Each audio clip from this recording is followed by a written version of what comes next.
तो हेलो दोस्तों, कैसे हैं आप लोग। तो जैसे कि आपको पता है कि हम लोग क्लास 8 का एनसीईआरटी क्लास जो आपका साइंस है उसको डिस्कस कर रहे हैं। और अभी तक हम लोगों ने 14 चैप्टर को अच्छी तरीके से डिस्कस कर लिया विथ प्रॉपर एमसीक्यू क्वेश्चंस। ठीक है, आज हमारा 15 चैप्टर होने वाला है, कुछ प्राकृतिक परिघटनाएं। बहुत इंपॉर्टेंट, बहुत इंटरेस्टिंग। पहले हम थ्योरेटिकल पार्ट को जिस तरीके से हम लोग कवर अप करेंगे और उसके साथ साथ आफ्टर थ्योरेटिकल आपको एमसीक्यू क्वेश्चंस बताए जाएंगे। ठीक है, तो आइए स्टार्ट करते हैं। तो सबसे पहले प्राकृतिक परिघटनाओं में सबसे पहला आपका आता है आकाशीय बिजली। आपने सुना होगा, देखा होगा, है कि नहीं। इसमें तो कोई नई चीज नहीं है। तो यहाँ पे कुछ वस्तुओं को रगड़ने से वे आवेशित हो जाते हैं। जैसा कि आपको पता है कि जब हम कुछ वस्तु को रगड़ते हैं तो वो क्या हो जाते हैं, आवेशित हो जाते हैं। जैसे मान लीजिए किसी कंघी को हम लेते हैं, बाल हम झाड़ते हैं तो कंघी हम लेते हैं, तो कंघी को मान लीजिए हमने रब किया 2-3 बार अपने बाल के पास, और कागज के छोटे छोटे टुकड़े अगर हम ले लें और फिर हम उस कंघी से उठाने की कोशिश करेंगे तो देखेंगे कि उसके अंदर चिपक जाएगा वो कागज। क्यों? आवेश के द्वारा, है कि नहीं। चिंगारी निकलती है, क्यों? आवेश के द्वारा। तो आवेश दो प्रकार के होते हैं, पहला होता है आपका धनावेश और दूसरा होता है ऋणावेश, यानी धनात्मक और ऋणात्मक। धनात्मक यानी पॉजिटिव, ऋणात्मक यानी नेगेटिव। आवेशों के गुण क्या है?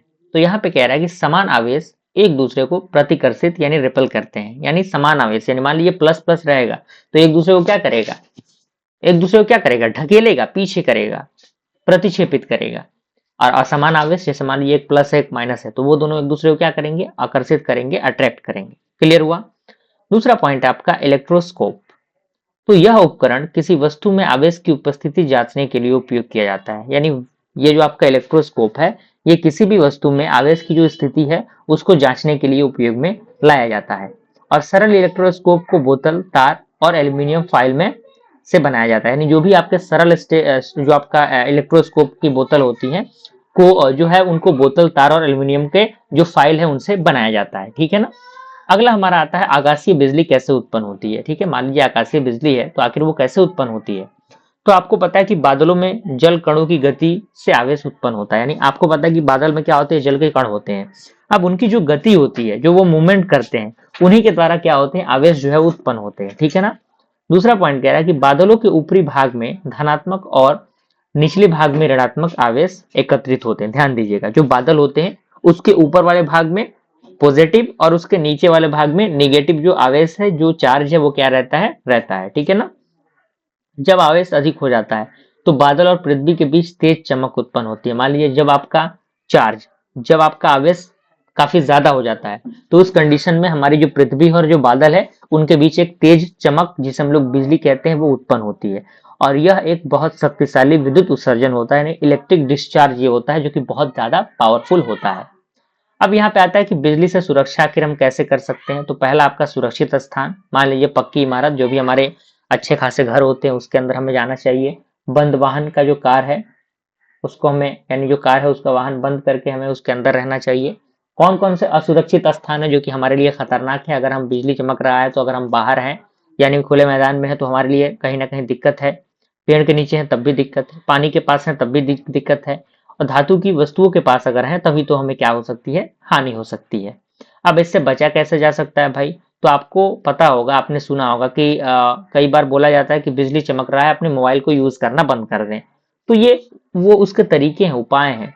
बिजली कड़कने पर मोबाइल उपयोग ना करें, खुले स्थान पर हो तो झुककर बैठ जाएं, कानों को बंद करें और सिर नीचे रखें। ध्यान रखिए, पेड़ों के नीचे खड़े ना हो। क्लियर। तो ये आपके सुरक्षा के कुछ उपाय हैं।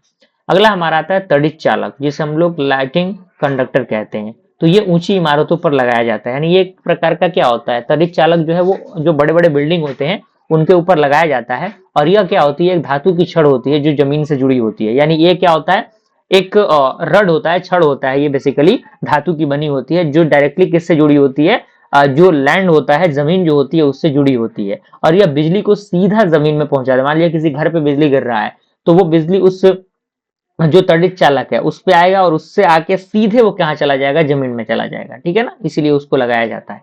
आपने देखा होगा इन जनरल उसको। अब आता है भूकंप, अर्थक्वेक। बहुत बड़ा टर्म है, आपने सुना होगा इसको। पृथ्वी की पपड़ी यानी जो क्रस्ट होता है उसमें अचानक कंपन हो जाता है स्टार्ट, जो कि उसको हम क्या बोलते हैं, भूकंप बोलते हैं।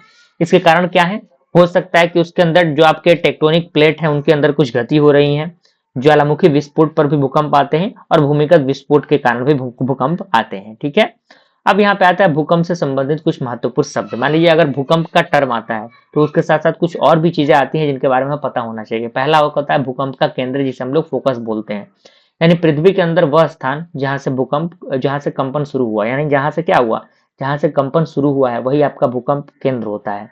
अधिकेंद्र क्या होता है, पृथ्वी की सतह पर भूकंप केंद्र के ठीक ऊपर का स्थान, यानी जो पृथ्वी का सतह है उसके जो भूकंप केंद्र है उसके ठीक ऊपर का जो स्थान होता है वो अधिकेंद्र होता है।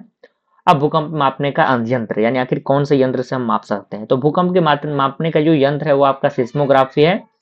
लेकिन भूकंप की जो तीव्रता होती है उसको हम लोग रिएक्टर पैमाने पे मापते हैं। ठीक है, रिएक्टर स्केल जो होता है उस पर मापते हैं। अब एक टर्म आपका दिया हुआ है, 1752 में बेंजामिन फ्रैंकलिन ने यह दर्शाया कि तड़ित तथा हमारे वस्त्र में उत्पन्न चिंगारी वास्तव में एक ही परिघटना है, यानी जो बिजली होती है और हम जब वस्त्र पहनते हैं, आपने देखा होगा अक्सर सर्दियों के दिनों में हम जब कपड़े उतारते हैं अपने, मान लीजिए कोई स्वेटर हमने पहना, अगर हम उतार रहे हैं उसको, तो कहीं ना कहीं कुछ चिंगारी आपको, कुछ चटचटाहट की आवाज आपको आती होगी, क्योंकि द्वारा आवेश के द्वारा। ठीक है ना। 8 अक्टूबर 2005 में उत्तर कश्मीर और 26 जनवरी 2001 में गुजरात के भूज जिले में बहुत ही विनाशकारी भूकंप आया था। और एक पॉइंट ये भी याद रखना है, भूकंप की तीव्रता 7.5 होनी चाहिए कम से कम, माने ज्यादा से ज्यादा, उससे ज्यादा रहा तो बहुत ज्यादा हानिकारक भूकंप रहेगा। ठीक है, भूकंप से सुरक्षा कैसे बचा जा सकता है, भूकंप के समय जो मेज है, मेज के नीचे हमें छुप जाना चाहिए, खिड़की पंखा और भारी वस्तुओं से दूर हो जाना चाहिए और खुले मैदान में चले जाएं। ये भूकंप के समय में हमें करना चाहिए। ठीक है ना। भूकंप रोधी भवने जैसे मजबूत नींव का होना, जो घर बनता है उसका नींव हम देते हैं तो वो मजबूत होना चाहिए। हल्की छत, भूकंप रोधी भवन, मान लीजिए छत हल्का रहेगा तो ठीक है, मान लीजिए अगर गिरता भी है तो बहुत ज्यादा नुकसान नहीं करेगा। लोहे और सीमेंट का उपयोग उस छत के अंदर प्रॉपर होना चाहिए। सुनामी, जिसे हम लोग बहुत ही इंपॉर्टेंट टर्म है, इसको जानते हैं। तो समुद्र में जो भी भूकंप के कारण उत्पन्न विशाल लहरें, यानी समुद्र के अंदर एक भूकंप आता है जिसमें कुछ विशाल लहरें उत्पन्न होती है, यही आपकी सुनामी कहलाती है और यह तटीय क्षेत्रों में भारी विनाश करती है। अब कुछ महत्वपूर्ण एग्जाम पॉइंट है। आवेश, समान आवेश यानी एक जैसे आवेश प्लस प्लस माइनस माइनस क्या करते हैं, आपस में ये प्रतिकर्षण करते हैं। अगर एक प्लस एक माइनस रहा तो आकर्षण होगा। भूकंप का केंद्र पृथ्वी के अंदर, अधिकेंद्र पृथ्वी की सतह पर और तड़ित चालक बिजली से सुरक्षा। ठीक है ना। चलिए अब हम आते हैं हमारे ऑब्जेक्टिव क्वेश्चन पे। सबसे पहला क्वेश्चन कह रहा है कि समान आवेश एक दूसरे को क्या करते हैं, तो समान आवेश क्या करते हैं, मान लीजिए हमने बताया ना प्लस प्लस रहा तो वो प्रतिकर्षित करेगा, तो ऑप्शन नंबर बी हो जाएगा। अगला क्वेश्चन कह रहा है कि असमान आवेश एक दूसरे को क्या करते हैं, तो वो एक दूसरे को आकर्षित करते हैं, ऑप्शन नंबर बी। अब कह रहा है कि आवेश की जांच के लिए किस यंत्र का प्रयोग होता है, इसके जांच के लिए सिस्मोग्राफ का हम यूज करते हैं। ठीक है ना। नहीं नहीं, एक मिनट एक मिनट, आवेश की जांच के लिए हम इलेक्ट्रोस्कोप का यूज करते हैं ना जी, इलेक्ट्रोस्कोप का यूज करते हैं, इलेक्ट्रोस्कोप का यूज करते हैं। ठीक है, टेस्टर आपने देखा होगा, टेस्टर के द्वारा हम टेस्ट करते हैं ना कि कहीं आवेश है कि नहीं है, तो ऑप्शन नंबर बी इसका हो जाएगा। बादल में आवेश उत्पन्न होने का मुख्य कारण क्या है, जलों के कण की जो गति होती है, जल कणों की गति वही होती है, ऑप्शन नंबर बी। आकाशीय बिजली क्या है, तो आकाशीय बिजली क्या है, एक प्रकार का विद्युत विसर्जन है। ठीक है ना, ऑप्शन नंबर सी। तड़ित चालक किससे बनाए जाते हैं, ये धातु की बनी होती है, मैंने बताया तड़ित चालक जो डायरेक्टली जमीन से जुड़ी होती है और बिजली गिरता है तो उसको जमीन में भेज देती है, यानी ऑप्शन नंबर सी धातु हो जाएगा। तड़ित चालक का कार्य क्या है, बिजली को जमीन में पहुंचाना, मैंने अभी बताया, ऑप्शन नंबर बी हो जाएगा। उसके बाद आपका क्या है, आपका है बिजली कड़कते समय सुरक्षित स्थान कौन है, पेड़ के नीचे, खुले मैदान में, पक्की इमारत, पानी के पास, तो पक्की इमारत जो है वो एक सेफ स्थान है जहां पे हमें रहना चाहिए, ऑप्शन नंबर सी।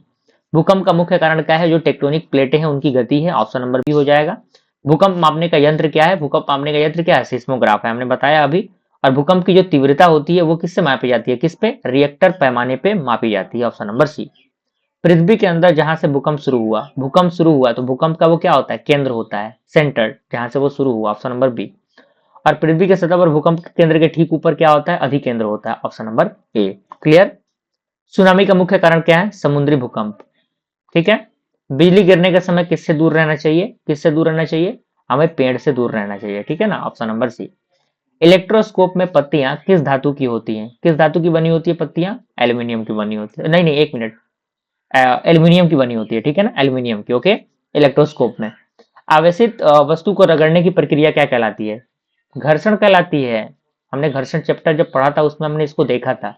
भूकंप रोधी भवनों में क्या आवश्यक है, क्या आवश्यक है, मजबूत ढांचा हमारे लिए आवश्यक है। ठीक है, मजबूत ढांचा होना चाहिए। बिजली कड़कते समय खुले में हो तो क्या करें? झुक कर बैठ जाएं। बिल्कुल, ऑप्शन नंबर बी। रिएक्टर पैमाने पर अधिकतम संख्या दर्शाती है, अधिक तीव्रता। ठीक है, अधिक संख्या रहेगा तो तीव्रता अधिक होगा, ऑप्शन नंबर बी। पृथ्वी की सतह पर ऊपरी परत क्या कहलाती है? क्रस्ट कहलाती है। ठीक है, ज्वालामुखी विस्फोट से क्या उत्पन्न होता है? ज्वालामुखी विस्फोट से भूकंप उत्पन्न होता है। ठीक है, बिजली से बचाव के लिए इमारतों पर क्या लगाया जाता है? तड़ित चालक लगाया जाता है, मैंने बताया आपको। बादलों के निचले भाग में सामान्यतः कौन सा आवेश होता है? ऊपर पॉजिटिव, नीचे निगेटिव, मैंने बताया था ना, ऑप्शन नंबर बी। अगला क्वेश्चन हमारा है, बिजली गिरने से मुख्यतः किसका खतरा होता है? आग और झटका का खतरा होता है, ऑप्शन नंबर सी। भूकंप के समय घर में हो तो कहाँ खड़े रहें? कहाँ खड़े रहें? बिल्कुल, मेज के नीचे। सुनामी से प्रभावित क्षेत्र होते हैं, क्या होते हैं? तट। तटे पे ना होगा जी, रेगिस्तान में तो सुनामी आएगा नहीं। आवेश का ऐसा ही मात्रक कूलम होता है। ठीक है, आपको ये थोड़ा सा याद रखना है। भूकंप से पहले जानवर का असामान्य व्यवहार किसका संकेत देता है? भूकंप का संकेत देता है, ऑब्वियस सी बात है। प्राकृतिक परिघटनाओं में कौन शामिल है? सभी, यानी सुनामी, भूकंप, आकाशीय बिजली, ये सारे प्राकृतिक घटनाएं हैं। तो इस तरीके से हमने क्या किया, इसके क्वेश्चन को कंप्लीट किया। ठीक है, तो मिलते हैं फ्रेंड्स अगले वीडियो में, तब तक के लिए थैंक यू।